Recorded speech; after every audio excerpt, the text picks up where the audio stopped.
Guys, real estate often drives the economy, and as we saw 8 years ago or so, it can have a profoundly bad impact on the large scale.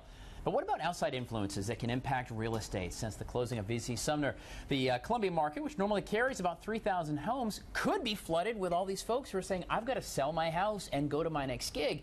But it may not actually be what's happening. Jessica Luther joins us from Coldwell Banker. Good morning. Good morning. So yeah, when you have 5,000 people who have homes or whatever their living situation is, now they're going, what's next? You'd think there's going to be a mass exodus. Right. This is one of the questions I'm getting more than anything else right now is, well, with the closing of the nuclear plant, what are you seeing in the market? Are there so many houses for sale? Is anybody buying houses anymore? That's what I'm hearing over and over. So I ran the numbers, and there are some differing opinions. I am one that thinks, yeah, we're going to feel a major impact. That's 5,000 homes. Right. There are other agents in my office that think the market is strong enough right now that they can absorb that impact. Sure. So I ran the numbers. Right now there are 4,323 active listings. Okay. Which is about where we've seen the last several months. It's been 38, 3,900, so not really any major impact. Okay. Pretty consistent.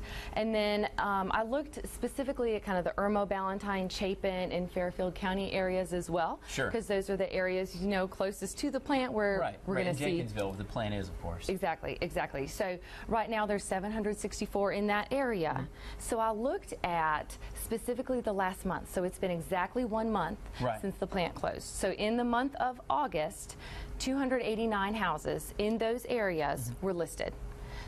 In July, just 1 month prior, 280 were listed. So really, so 9 people have put their house on the market? Well, not necessarily, because some of these will have gone under contract. Okay. So it's just that in that month, 280 were listed. Okay. In the month of August, 289. All right, so that's not saying how many have closed, gone pending, etc. Just that the actual listings themselves have been very consistent. So what would be the long-term impact, or maybe short-term even? Obviously, there'd be a lot more houses in the market. Would that drive the values down? Obviously, the supply and demand.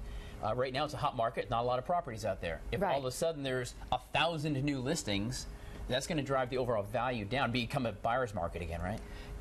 Yeah, it's just economics 101. Sure. Exactly. Yep. Sure. And that's what I thought I might find, and it's not what I found yet. Not yet. Right. It will be interesting to maybe check back in a couple months, see what happens 3 months out from the closing of the plant. Right. But as more houses get on the market, that's more competition. And if you're comparing apples to apples, if you've got to make your house stand out a little above a very similar property, a little lower price makes it more attractive. So that's possible. We haven't seen it yet, but it'll be interesting to see. Right. We should watch it.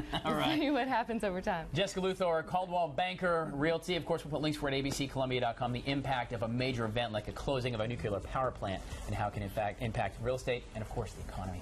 Stay with us, guys. We're coming back live and local.